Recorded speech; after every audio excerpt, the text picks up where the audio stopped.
बंध जोगु केनाल माध्यम हजार हजार चाषी उपकृत हेउथिले। हजार हजार हेक्टर जमी को पानी माडुथिला आ रबी फसल चाष करी चाषी कुल बेस आनंदित होइथिला।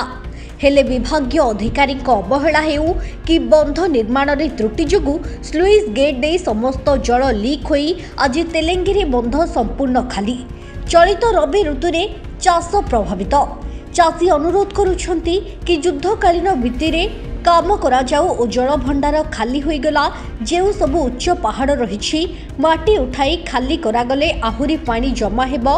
एवं तासह जो केनाल पानी जमी रे माडु नाही ताकु मध्य मरामती करा जाई सहजरे चाष जमी को पानी माडिबार व्यवस्था करिबा पई अनुरोध करिसंती। स्लुइस गेट मरामती करिबा समय रे आड़ी बंध न करी जेउ प्रकृति रु झरुथिबा पानी को केनाल माध्यम रे सिंगारी नदी को संजोग कले तलिया अंचल रे रबी ऋतु रे उठा जल जोगे चाष करुथुबा चाषी उपकृत होई परिबे बोली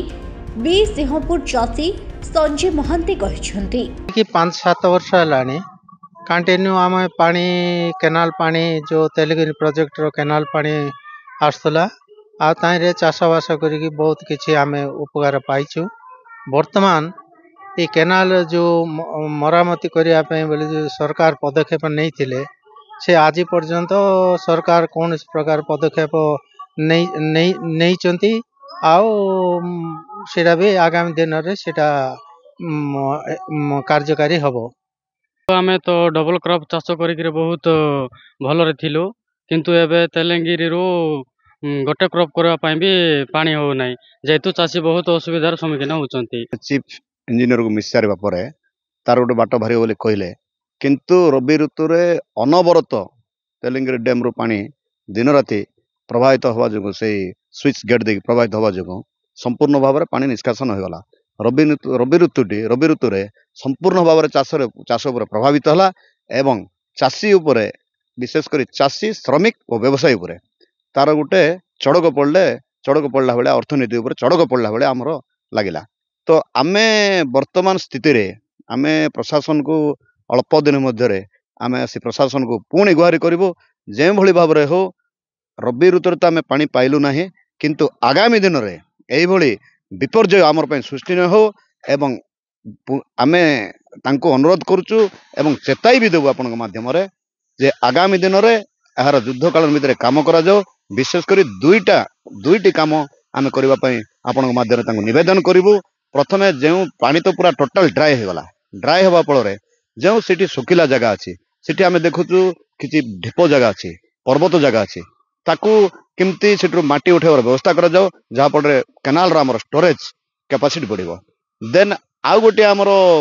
फील्ड लेवल रे जो प्रकार असुविधा होची कोन होची ना हमर जो मेन केनाल परे सब केनाल अच्छी सब केनाल रा आउटलेट गुडी को ऊपर अच्छी जहाँ फल चाषी अनेक चाषी जमी को पानी आसिले मध्य पानी प्रभावित हो जाई पारना एवं आउ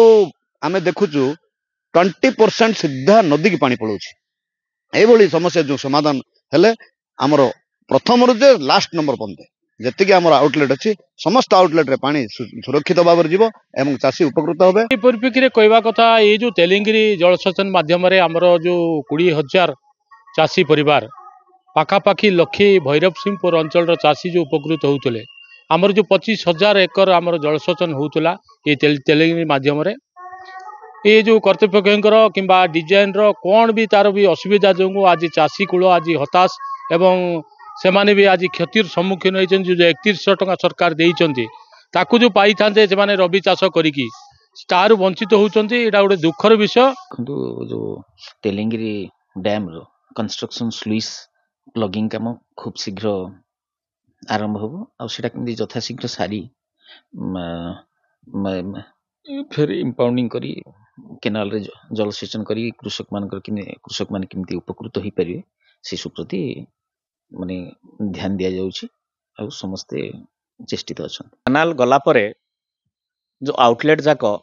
समान रा नै कोटी ऊपर अछि जो चाषर जमी की पानी जाउने मो अनुरोध करी सर्वोच्च जंत्री जे बाणीपटर अछन्ते तांकर निर्देश दियंतु एवं यथाशीघ्र जेहेतु ए वर्ष पानी बंद अछि ताकू तुरंत जदि मरामती करिवे चाषी को उपकार पाई परिवे। तत्सहित मोर गोटे अनुरोध जो काठरगड़ा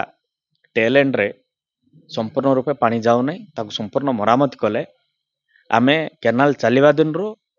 रबी चाष रे काठरगड़ा को हम पानी देई नहीं आमे बहुत चेष्टा करथिलु वर्ष दबा पाए देलानी पानी अभाव हेतु मो कहवा चाहे काठरगड़ा को किपरि तार केनाल तुरंत मरामती करी राइट करवा दरकार एवं काठरगड़ा को पानी जावा दरकार। निश्चित भाव में आम जदि चाषींगर जदि किछि करिवार अछि एबे जो ई सीजन रे पानी बंद अछि ताको यथा संभव आम कार्य करिबा एवं तार मरामती करी किपरि राइट कले आगामी दिन लोक पानी पाई पारिबे तार ऊपर आम काम करवा दरकार। कोरापुटरो करुणा महानंदियाଙ୍କ रिपोर्ट फोकस प्लस।